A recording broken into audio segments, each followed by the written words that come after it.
Hey everyone, welcome to the Top 10 list. Here's my top 10 personal favorite Stephen King movies. Yes, Stephen King is one of the greatest authors of all time. If you've not read his books, check a lot of them out. He is a fantastic writer. He writes great horror novels, great dramatic novels, great thrillers, and even great comic books. Check out The Dark Tower, so good.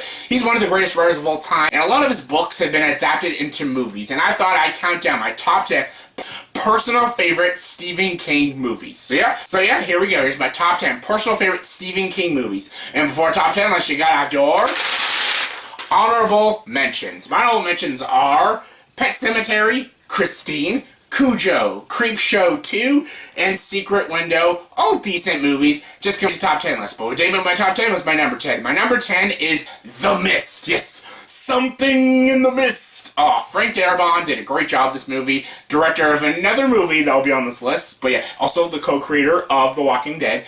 This movie is a very strange movie, and it's a love or hate kind of movie. I know so many people that fucking hate this movie. I totally get it. Like, I really get it. Story of this movie about a bunch of people in a small town. They basically trap themselves in a grocery store because a big mist storm happens, and there's all these weird creatures inside the mist. So basically, they're trapped inside a grocery store, and these creatures are trying to get into the grocery store. So yeah, that's the gist of it. It's a great horror thriller. It deals with a lot of great issues. It deals with fear, religion, philosophies, and all that kind of stuff. I love how all these characters patch up into groups. There's like the realists, there's the religious people, then there's like the survivors, they just want to survive. It's a very fascinating character study, and these characters are really interesting. This movie does get goofy and get really silly and very cheesy, and some of the effects don't hold up as of now, but some of them do. There's a lot of cast members of The Walking Dead in this movie. You get to see Carol, Andrea, and Dale all in this movie, and they all do a good job. Thomas Jane, he's kind of a hit and miss with me, but he's pretty good in this movie. Okay, there's the ending. I don't want to spoil the ending, because the ending is one of the biggest parts of this movie. Did I like the ending? It was okay. Typical Stephen King kind of ending, and yeah, this movie is pretty good. I actually enjoyed The Mist. I thought it's a pretty good atmosphere, some good thrills, a good score. Some of the performances are really good. It does have its silly and cheesy moments, but it's fine. It's a good Stephen King adaptation, and yeah, I enjoyed The Mist. Something in the Mist. Coming number 9 is 1408. Yes, this is a movie I was ready to hate. When this movie came out, I thought this movie looked awful. Just looked so stupid. Looked like a really stupid, generic ghost movie. But it wasn't. It was actually a pretty decent film. John Cusack is really good in this movie. Samuel Jackson's great in this movie. The story of this movie is about a guy who investigates ghosts. He goes to all these hotels that are supposedly haunted, and he stays the night and sees if they're haunted. Most hotels he goes to, they aren't haunted. But he goes to this hotel room, and supposedly room 1408 is haunted. So he stays the night there, and as it turns out, it's haunted, and some crazy shit happens. And this movie is very well done. It's not amazing, and it doesn't have the watchability factor as some of Stephen King's movies, but I enjoyed it. I've only seen this movie once ever, but one time I did watch it, I did like it. So yeah, 1408, pretty good movie. Coming number 8 is Creepshow. This is a very good movie.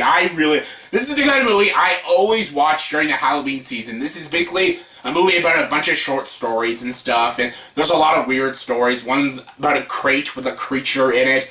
One's about a guy who kills his cheating wife and grabs the guy who slept with his wife and he buries him alive in the beach and stuff. Then they get their revenge and stuff. There's one guy who turns into like a plant monster with things and stuff. It's a bunch of short stories, and they're all very well done. I think this movie's really good. George A. Romero directed this movie. He did a great job. A great movie for horror movie lovers. And if you don't enjoy one story, I bet you there's at least one story in this movie that will interest you and will give you some entertainment. I enjoy all the stories. My favorite is the crate story, the crate with the creature in it. That is my favorite story. It's a very disturbing story, but it's very well done. Also, the one with Leslie Nielsen is a very good one, too. And I enjoy this movie. This is a great movie to watch on Halloween. It's just so good. It's not exactly scary, but it's creepy, interesting, and just very fun. It's a very entertaining horror movie, and yeah, check it out. It's a good one. Coming number 7 is The Dead Zone. Yes, Christopher Walken stars in The Dead Zone. As you saw in an older video of mine, I did a top 10 most overlooked movies. This is one of them. This is a very overlooked movie. This movie is directed by David Cronenberg. and it's fantastic. Christopher Walken is fantastic in this movie. In this movie, he has these strange powers. When he like touches and sees things, he can see people's deaths. And basically, he wants to prevent people's deaths. And when he sees someone's future, one person is going to cause like the end of the world and shit. And he wants to put a stop to it. In this movie, is a fantastic movie. This is not like a straight-up horror movie. This is sort of sci-fi thriller, and it's very well done. It's got a very kind of sad ending, but it's so well done. It's very well executed. David Cronenberg was the perfect choice to direct this movie, and Christopher Walken is phenomenal in this movie. It's a very overlooked movie. If you've not seen it, check it out. The Dead Zone is a fascinating film, and it almost feels like a very long Twilight Zone episode, and that's why I really like it. Dead Zone, check it out. It's a good film. Coming number 6 is The Green Mile. Yes, hey man, walking down the Green Mile. This is a great movie, directed by Ron Howard, starring Tom Hanks, Michael Clarke Duncan, David Morse, Sam Rockwell, and then some. Everyone is just solid in this movie. This movie is a fantastic movie. David Cornwell is also in this movie. He's really good. Michael Clarke Duncan was nominated for this movie. He probably should have won. Actually, that's the same year as Haley Joel Osment, but still. He was so good in this movie. Michael Clarke Duncan is just this likable character who committed a crime, and he didn't even commit it. It's so sad. Sam Rockwell's in this movie as this really crazy inmate. He's so good. Tom Hanks is also good in this movie as this prison guard, and it's all so well done. Ron Howard's direction is fantastic. The writing is so good. There's some really weird sort of fantasy elements to it, and it might take people out of the movie. I think it add a lot more heart and a lot more intrigue to the film, so I really liked it. I think this movie is a very well done movie. And it's a great Stephen King adaptation that's not a horror movie. It's a very good, compelling drama. And if you've not seen it, it's really good. And also get out the tissue boxes because it's a bit of a tearjerker near the ending. It's really sad and very emotional because you get attached to these characters and they're very interesting and fascinating characters. And I really like this movie. Green Mile is a Stephen King adaptation and I really like it. If you've not seen it yet, check it out. Green Mile, great film. Coming number 5 is Carrie. Yes, Brian De Palma's Carrie. Sissy Spacek is the only person who could play Carrie this well. She is so good. I don't know why she didn't get the Academy Award for this movie. She is so good. Brian De Palma, again, the only director who could direct a movie like this. This is a phenomenal movie, a great horror movie. It is so good. The story of this movie is about a girl named Carrie, and basically she's like this nerdy girl with this really fucked up religious mother who kind of like, tortures her and stuff, but she's getting picked on at school. They just torment her, but one day, a girl feels sorry for her, and her boyfriend asks her to prom. But during prom, they prank on Carrie, and they kill her date, and they pour pig's blood over her, and then shit goes down, because then we find out Carrie has magical powers. She is a fucking witch, and she is out for some revenge.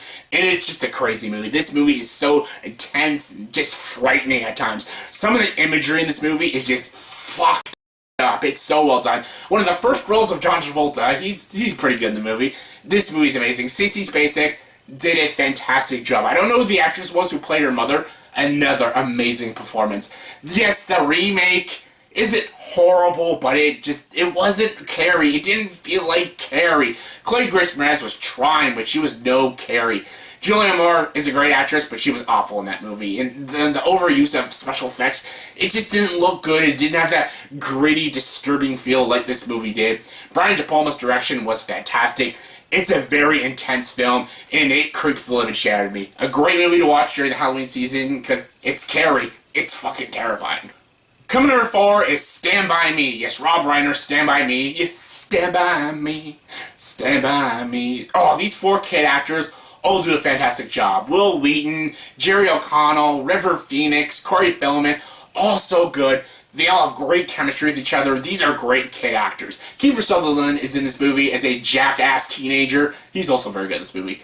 There's some great dark comedy in the movie. It's so well done. The story of this movie is just about 4 kids who are walking to go find a dead body so they can get famous. That is the story, and it's just a great coming-of-age story. It's a fascinating character study. It's got such great writing. These kids actually feel like real kids, because kids swear too. Kids act immature. Kids very bossy and very annoying. See, sometimes in movies they make kids too immature, or movies make kids too mature. This movie has the middle ground. They're immature, but they also have very good mature moments, and they talk like teenagers and stuff. This movie's great. It's got a great soundtrack, a great score, Wonderful narration by Richard Dreyfuss, and phenomenal performances by these 4 kid actors, including Kiefer Sutherland. Robert Reiner's direction's fantastic. It's a great coming-of-age story, it's a great dramatic movie, and it's just a fascinating story. A lot of kids should probably watch it. Older kids, because it's kind of an R-rated movie, but it's a great movie. Stand By Me, great film. Coming number 3 is Misery. Yes, another Rob Reiner movie. This movie is another terrifying, claustrophobic kind of film.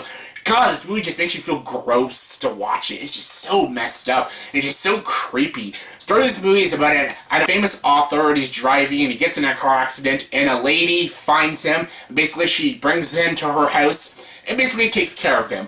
But little does he know, she is keeping him captive because she's his #1 fan. Yes, she's keeping him captive because she's obsessed with him, and she basically wants him to stay there. And basically, after she reads his new novel, she gets so pissed at him, she breaks his legs and makes him rewrite the fucking novel. Yes, this is a really creepy horror thriller, and it's so well done. James Caan stars in this movie. He's fantastic. Kathy Bates steals this entire film. She is just fucking nuts in this movie, and she won the Academy Award, and she is just brilliant in this movie. This movie is just a great, creepy, claustrophobic thriller. If you've not seen Misery, check it out. It's a great horror movie to watch, especially during the Halloween season. I've said that a bunch of times, but I mean it. It's a great movie. Coming number 2 is The Shining. Yes, here's Johnny. Yes, Jack Nicholson is fantastic in this movie. Scatman Crothers is great in this movie too. Shelley Duvall, some people don't really like her performance, but I think she's good in the movie. The kid actor is fantastic. The score to this movie is fantastic. It's so fucking scary. It's the scariest Stanley Kubrick movie you'll ever fucking watch. I love Kubrick's movies. This is definitely one of his masterpiece films, and I've gone on and on about The Shining. I've mentioned it a bunch of times. I love this movie. It's fantastic. Jack Nicholson did a fantastic job. It's scary, it's intense, it's creepy, it's iconic. It's amazing. Yes, Dave himself mentioned that he didn't like this adaptation. He thought adaptation of his book, but little do we all realize he made a mini-series of The Shining, and it was a piece of shit. So yeah, Kubrick got it right. This movie's amazing. It's fantastic, and it's my second favorite Stephen King movie. It's amazing. It's The Shining.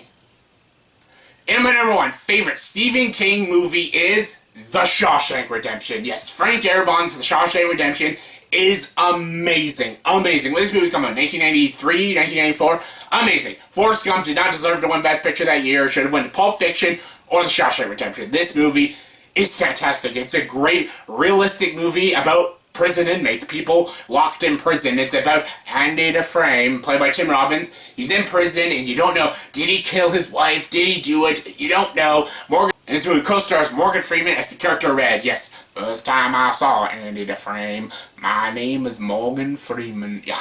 This movie just shows you how beautiful Morgan Freeman's voice is. He's just so good in this movie. He totally deserved to win the Oscar, but he lost to Tom Hanks for Forrest Gump. Whatever. This is a very gritty, realistic movie about prison. This movie shows you all the depths of prison and all the things people go through in prison. It's fucking nasty, it's fucking disturbing, and it's just, you feel yucky when you watch this movie, but that's the point. Prison is not a happy subject, and this movie doesn't treat it happy. It's a very sad, very dark movie, but it's also very uplifting and heartwarming because of the ending, because everyone gets their just desserts. The bad people get the bad ending, and the good people get the good ending. Yes, spoiler alert, when Andy Dufresne breaks out of Shawshank Prison, it's probably the coolest thing ever. How he did it just was amazing. Took time, patience, and a lot of effort, and a lot of creativity, and it was just, yes, the scene when he's crawling through the vents, and he's lifting his arms up in the air, it's just such an iconic image, and I love this movie. The ending is just so brilliant. There's just so many quotable lines. You better get busy living or get busy dying. Just so good. I love this movie. The writing, the direction, the performances. It's the best adaptation of a Stephen King novel. Everyone knows that. It's The Shawshank Redemption. So yeah, that was my top 10 personal favorite Stephen King movies. So yeah, in the comment section below, please tell me, did you agree with this list? If not, give me your top 10 personal favorite Stephen King movies. Comment below, let me know. As always, if you like this video, please like and subscribe to this channel and join the dark side.